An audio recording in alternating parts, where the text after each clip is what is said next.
Welcome to another Sunflower Travelers video. Today we're going to talk about our favorite short trails. Yes, we have about 10, and I have a super bonus one that's going to surprise Becky. Oh no. But we want you to get the best bang for your buck, and that's what we decided to do with these. So our first one, Byron, do tell. Okay, Anhinga Trail in Everglades National Park. That is in Florida, of course. Super easy trail. It's all boardwalk, I believe. That might be a short part of that, but it's all boardwalk. It's over a bunch of water. We saw some really cool wildlife, A bunch of water. Specifically, marsh. Everglades. But we saw Anhinga as a bird, and at first thought it was a snake. Yes. I thought it was a snake too in the water, and then it flies out of the water because it was hunting. That was so cool. Hence the name Anhinga Trail. But we saw more than just Anhingas. We saw a lot of different types of birds, which you probably see. Egrets, herons, turtles. Let's not forget alligators. What? And I enjoyed the fish as well. It reminded me when you go to like a zoo and there's a bunch of different fish. It's just like a fish tank. There's so many fish. Yes. It was really cool. And we saw huge grasshoppers. I don't know if you remember how big those were. I do remember you were pretty excited about those. Well, I'm just glad that they're not up where we live eating my flowers. That's a good point. The next trail is Sabbaday Falls along the Kancamagus Highway. Got it. Got close enough, in New Hampshire. This is 0.7 miles out and back. So it takes about 20 minutes if you don't lose each other on the trail like we did. Yeah, we got separated. Which is not, okay, you might be picturing it incorrectly because there's not really a way you can get separated, but we did it. One of us walked away while I was flying the drone. And flying the drone forever. But this is a very popular stop along the Kank, so it would be very popular, especially if you're one of the leaf peepers. And we decided to do this first thing in the morning, and we didn't see anybody until the very end. And of course, we lollygagged as we usually do. So, yeah, so we were there for the changing colors of the leaves. We were. So that's probably when a lot of people are there as well. So like any of these trails, if you get there early, you're less likely to have a bunch of people there. But if the leaves aren't changing, it's still definitely worth a stop. And if you want to make it a little bit farther, you can use a spur trail that goes down to the basin pool where you're seeing the waterfall go into, and that makes it a short little lollipop. You said spur trail. How about a spruce spur nature trail in the Great Smokey Mountains National Park? Yes. Where is that? It's really close to the border of Tennessee, but it's in North Carolina. And we were using our Gypsy app. We recommend. Yep, that thing. Unpaid sponsor, believe it or not. So she's describing an app that is like a tour guide for many of the national parks. You start it. We're getting off topic here, but you start it and you hit play when you get to a certain spot, and he'll talk about what it is or what you're looking at. GPS.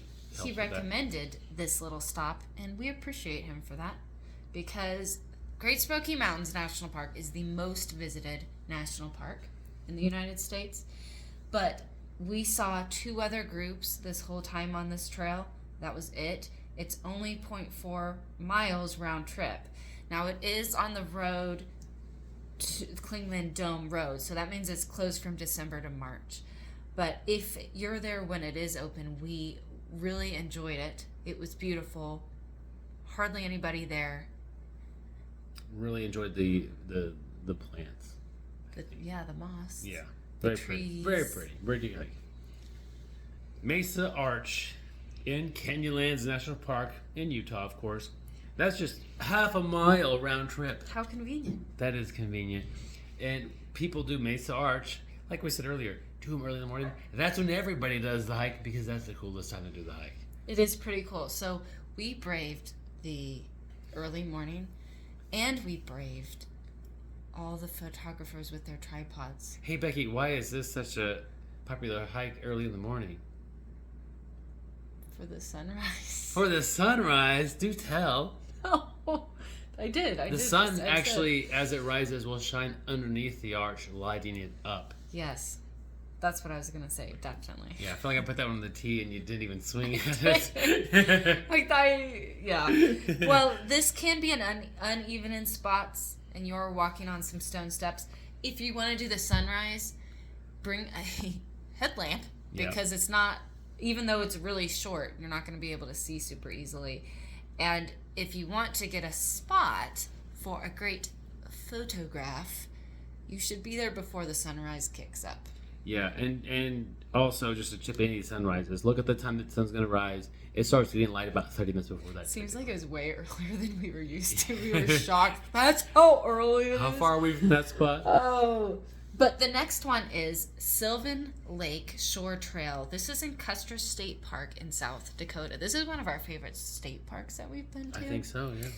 And we always do it, like we've done it twice now. We've done the state park, always.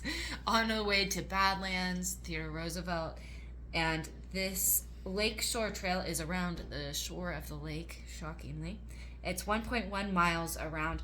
So you should get there early, and the reason is because the parking lot gets busy on the weekends. And that is the parking lot for the other hike that we happen to do as well, which was Black Elk Peak. And that's a popular one that's neat. It is not short and easy, so it's not on this hike. But we think that Sylvan Lake is really pretty. That's the fact. We think because it is. Yes. It is very pretty. I'm sure you're looking at pictures of it now, but with the rocks coming out of the water, it is very pleasing to the eye. Cheese enjoyed it too. Yes. Good job, Cheese. Tell us about Shoshone Point in Grand Canyon National Park. Looks like you're getting it started anyway. Go ahead. Okay.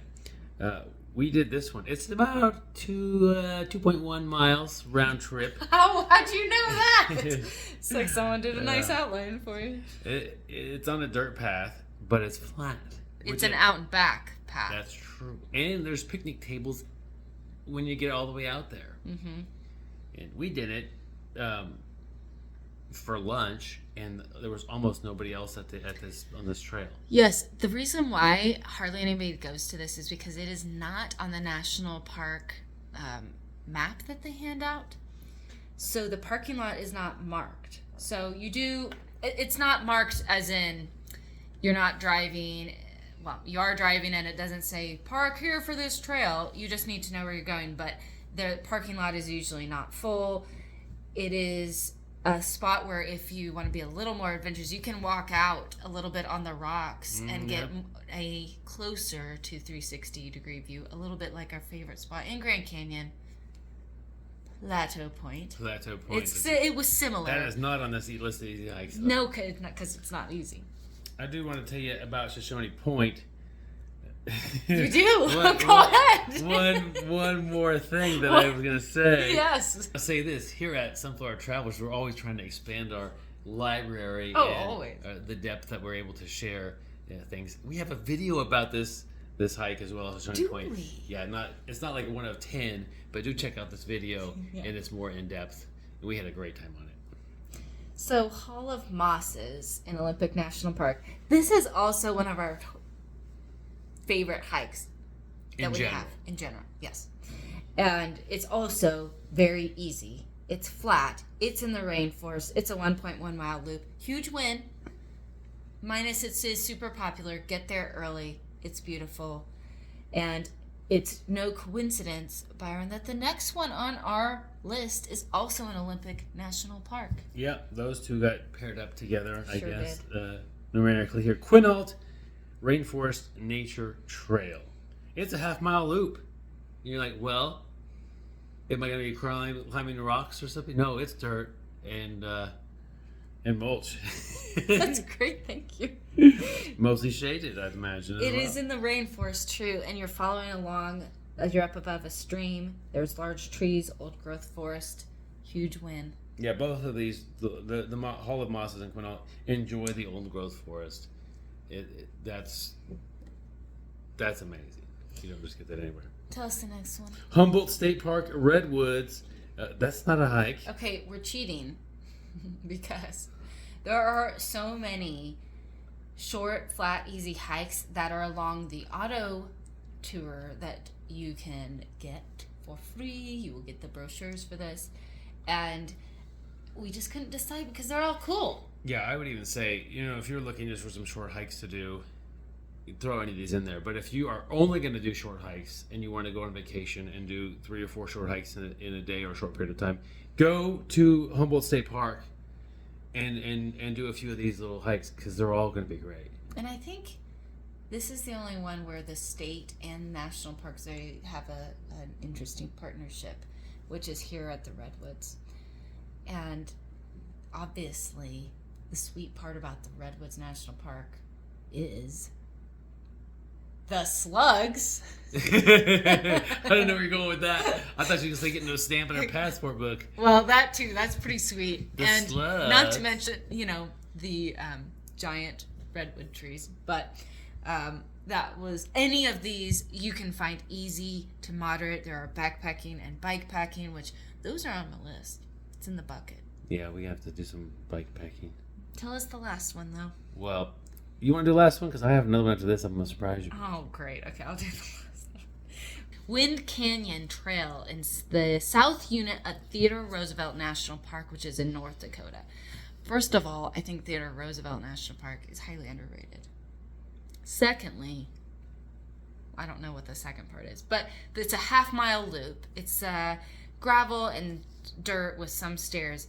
You are on the cliffs. You're overlooking the Little Missouri River. What kind of wildlife could you hope to see? Well, you those might see some buffalo. Say what? Yeah, buffalo. Mm-hmm. Not just in Yellowstone, folks. Do you recommend getting super close to them to take a picture? No, that's foolish. Stop doing it, people. Stop. But this was an excellent vista point, and it's really colorful, even though it's a prairie. It's the most.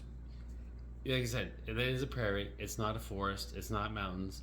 There's a river, but it's about as pretty as you can make a prairie.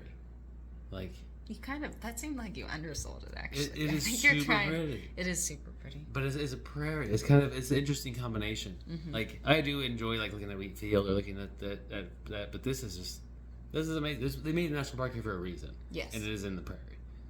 It's pretty. Okay, so you don't want to get close to the buffalo. You're like, well, what kind of wild creatures could I get close to on a hike? Maybe one that's a lot bigger than a buffalo. Maybe one that weighs more than a car. You're thinking, what is he going to say? I'm talking about goblins. Goblin Valley State Park. Now, they're not real creatures, but there are these thousands, I'm guessing, of rock formations that are goblins about the size of cars.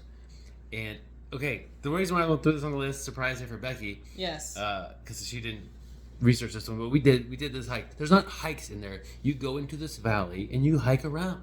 So if you're with a group of people, somebody might want to hike around in this Goblin Valley for 2 miles. Go walk around for 2 miles. What state is that in, Byron? Oh, that's Arizona. No, that's Utah. Not. It's Utah. Utah. They're beautiful states. You get to be so unlike a lot of different places. You can hike anywhere on it. You can climb on them if you want. You just don't. You don't do anything too stupid. But too stupid. Not slightly stupid either. Don't do anything slightly stupid. You can touch the goblins, though. You can't touch buffalo. Touch the goblins.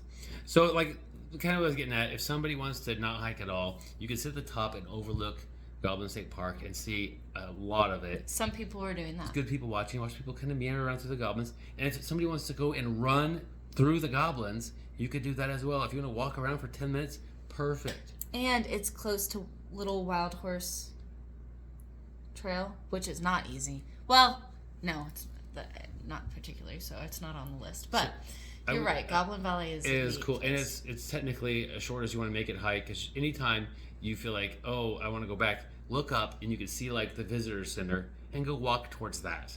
There's no trail. Walk towards that direction. I had a blast there. I know you did too, Becky.